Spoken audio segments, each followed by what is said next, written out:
There's something wrong with me. I start to crack up so much watching dogs flip out and run in place. Betty or Wilma? Wilma. What? Yeah. Oh, and insane. You know I always go for the offbeat. If you get a text, that means we're not talking on the phone. That's it. It's time for Cofield Company with Steve Cofield on Espn Las Vegas. All right, here we go on a Tuesday. These shows are fun, man. It's been crazy as football is back. Adam Hill is here as the company. We're rolling video right now. If you want to watch the beginning of the show, you can go up to Twitter or Facebook or YouTube and check us out. Again, Adam Hill is the company. Ari is in our Findlay Toyota studios. We got a bunch of breaking basketball news in the NBA. We barely got to all the moves in the National Basketball Association, but some big moves for the Lakers on the way. We'll get Raiders camp updates, injuries, and another retirement. And then I think Adam was like half awake for Team USA last night. I was fully awake. So we got to break that game down as well, because I was really into USA and Spain and watching Ricky Rubio go freaking crazy. And my God, the Brooklyn net, Kevin Durant. Oh, Lord, what a player. We already knew, but man, that was special. It's Trending at 3, presented by Nova Home Loans. Call now at 877-700-NOVA. All right, we come out of the gates real quick with a couple NBA hits. Lakers have added 2 more players today after adding 4 former Lakers yesterday. Carmelo Anthony now in the fold, and so is Malik Monk. So talk about guys on the opposite end of the spectrum. Monk feels like he's been around forever. He really hasn't. He's 23 years old. He's 22. And Melo is 45, but can still shoot it. He's not 45. But the Lakers have added 6 players in the last day or so. So we'll get into that as the beginning of the show moves along, and also later in the show. But today was a big day around the National Football League. I think it was everybody, right? Everybody goes pads on today? Some teams were in the last couple of days because they started earlier. So Chargers yesterday put on the pads and then had to take them off like 10 minutes into practice. Oh, really? Somebody's like, isn't it tomorrow? Ah! And I guess the Staley and the coaches looked around like, get the pads off. They had to go back to the locker room. Come on, nerd. I know. Staley's one of the nerds versus the big galoots. Like, that's a Dan Campbell mistake. Yeah. We're not putting the pads on. All right. Damn it. That's not how he speaks. But we just have to do a big guy voice, you know? Bite the knees. Right? Bite the knees. Put the pads on. Staley's supposed to be like thinking man, and he completely gaffed. All right, well, the pads are on. They've been in this outside of like a couple teams, the Cowboys and the Steelers, who are playing Hall of Fame game on Thursday. Most everyone's been at it about a week, and I feel like today was the breaking point. And to the detriment really badly of one guy on the Panthers. Sure. But we were hearing about training camp brawls at multiple spots, actually including the Lions. I'll have to pop that up. I saw one of the Lions reporters was saying guys were going at it. Was Campbell involved? No one was biting knees. Throwing punches? Let's see. Who was it? It was... I'll find it. Anyway, Giants got into a big brawl today to the point where Daniel Jones, the quarterback, got pinned in a pile. And then Joe Judge, who all he does is scream and fight and scrap and claw, is like, stop screaming and fighting and scratching and clawing, and started yelling again. But it sounded like it got pretty ugly. Well, and it mostly just because I think most of the time coaches are okay with the brawl and they're like, okay, whatever, let it happen. It's just emotions. I like the competitiveness. That's how football coaches are. But yeah, when your quarterback is kind of on the ground, pinned through a bunch of people at the bottom of a pile, probably makes you a little bit nervous. Now, if I was the Giants, I'd be like, please get hurt. That'd be nice. We don't have to watch him play anymore. But yeah, I think when your starting quarterback in particular is stuck at the bottom of a pile, you're not going to be very happy with it. Judge apparently just kind of lit them up and then sent them off the field. Yes. Enough. Evan Ingram retaliated after a late hit to running back Corey Clement. Then veteran Logan Ryan came in and freaking buried Ingram, and rest of the team all jumped in, including Daniel Jones. And by the end of it, it was Kenny Wiggins, an offensive lineman, who was pulling Daniel Jones, the quarterback, out of the pile. Corey Clement said Hey, golly, I love it. Okay. At the same time, we don't want to get our quarterback hurt. Logan Ryan actually didn't back down. He goes, he said, I'm gonna pay my punishments, but I don't regret anything I did out there. I was protecting my guys. So defense, offense, internally, it gets intense. And I'm kind of surprised it hasn't happened with the Raiders yet. We thought it might yesterday. Honestly, I mean, today, yeah, the pads are on, they're sitting hitting, we'll get into it, but yesterday, the pads weren't on yet. They only had helmets on, and today they had shorts and shoulder pads, so it's not full pads, but yesterday they only had helmets, no pads at all, and there were some big hits. And I was like, okay, this is probably not the most appropriate time and place. Like, don't be hitting guys when you don't have pads on. And I thought for sure there was going to be a fight. There wasn't, especially when it's 108 degrees. You're already miserable and sweaty and hot. Thought there'd be a fight. There wasn't. And again, today, nothing. But yeah, it's a different atmosphere when there's pads on.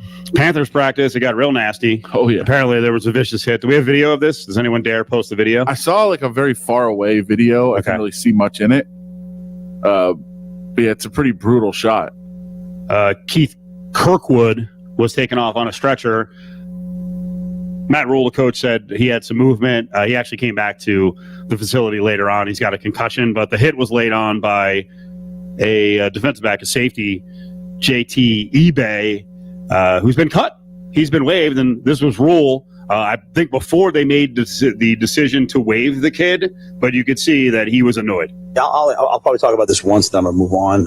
It's completely unacceptable to do something like that. So there's things, bang, bang plays that happen, and, guys will hit the ground, but you can't tee off on somebody. So that's not what we'll do. It's undisciplined by us, so it can't happen. Yeah, so JT eBay, a player out of both Rice and South Carolina, for now, without a job, which sucks. And he said, he did it on purpose. He thought it was bang, bang, but whatever. I don't think it's the physicality either. I mean, I think you want to see guys popping each other and hitting and, getting ready for a season.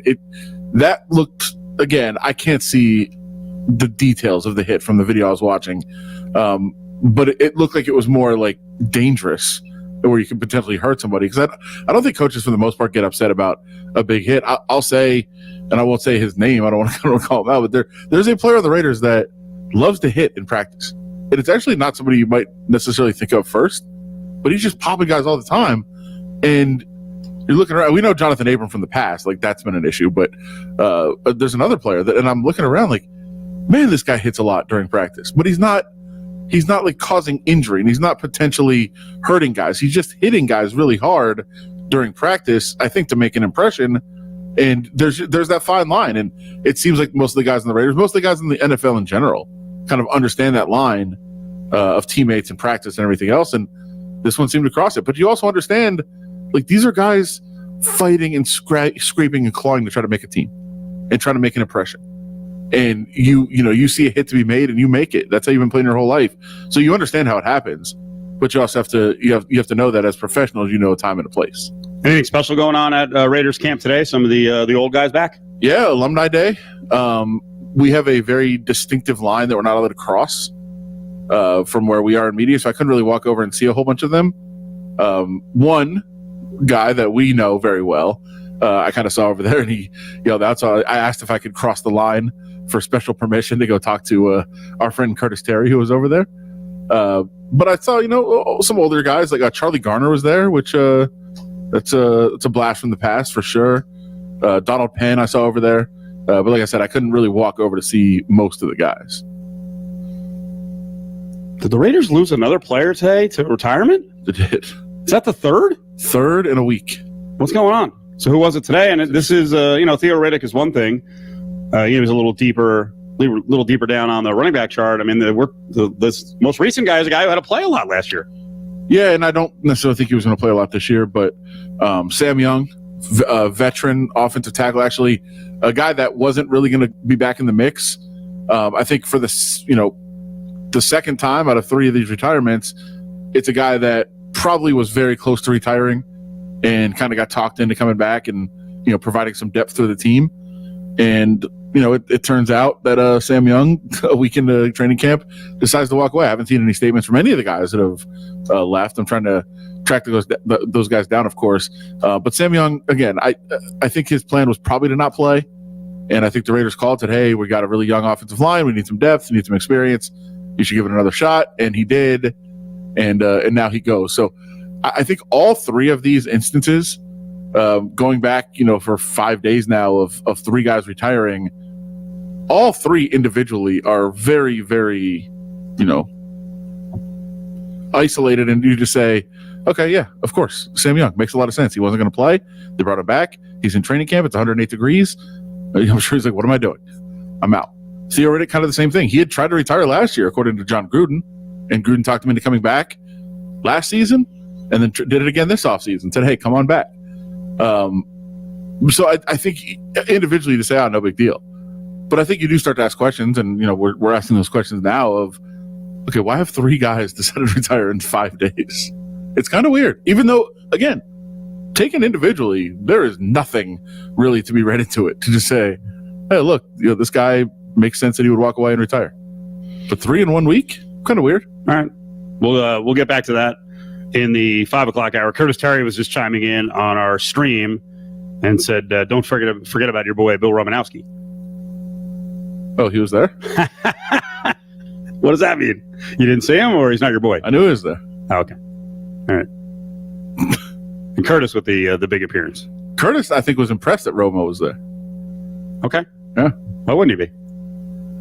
All right, so we talk about retired players, and I joke about the Lakers. I saw last night one of the grand old dudes in the sports media, love him, Gil Brandt, formerly the Cowboys personnel guru. Gil's up there a little bit. He sent out a tweet last night joking, Lakers youth movement. LeBron 36, Ariza 36, Marc Gasol 36, Dwight Howard 35, Wayne Ellington 33, Russell Westbrook 32. Well, add Carmelo Anthony to the list, 37. And then they get a little infusion of youth today with Marcus Monk. In total, they've now added Dwight Howard, Kent Bazemore, Wayne Ellington, Ariza, Melo, Monk. They've also got some undrafted free agents they signed, maybe an Al Caruso replacement, and Mac McClung. That's the most excited I am of anyone. Is that of all the guys? I love it. He is a new Caruso. Yeah. Well, I like the Melo signing. Melo last year in only 25 minutes a game averaged about 13 points a game, shot 40% from three, actually grabbed 6.6 rebounds. Most all of these guys outside of Howard and Westbrook are 39% and higher from three. So that's what they needed. Listen, they're not going to get superstars to freaking fill in the blanks. Guys like DeMar DeRozan is not going to work for cheap. He just got $85 million today from the Bulls. So this is about what they could do. And so far, I think the pieces are pretty decent. Yeah, I mean, I don't love it. And I know that people don't think Westbrook works with LeBron and AD, but I think Westbrook has been waiting for this and wanting this for so long. I think he figures it out. He's such a good player that it works. And then you surround him with shooters. Carmelo actually was really good last year. I was surprised. He was really good. And, you're just adding, as you said, shooters, guys that can fill in a role. Because if those three stay healthy, you're going to have a really good team. You just need guys to defend and shoot threes. Yeah. And then I thought a really big one that you didn't even mention, it's not a new signing, but to keep THT around, I thought he was going to get a big deal somewhere. Yeah. And he's just like, no, I'm good. I'm going to stay. That's another young guy. Yeah, I'm going to stay and be a part of this mix. And I think he's an infusion of athleticism and talent that's going to work out. The NBA is a lot tougher than the Olympics, but in a way, what they're building is they've got, two extreme downhill dudes in LeBron and Westbrook. And when they get downhill, sometimes they're going to need the option to kick it out. That's all Team USA is. When you watched last night, it was try to get to the middle of the lane and then kick it out. And after starting off 3 of 15 from three, then they started hitting. And they wound up beating Spain 95-81. It was not easy. They were down 9 in the first. They were down 7. Then they went on a 14-4 run. They came out of the second half 20-6. They lengthened the lead. But I'm not doing this. I'm not having the argument.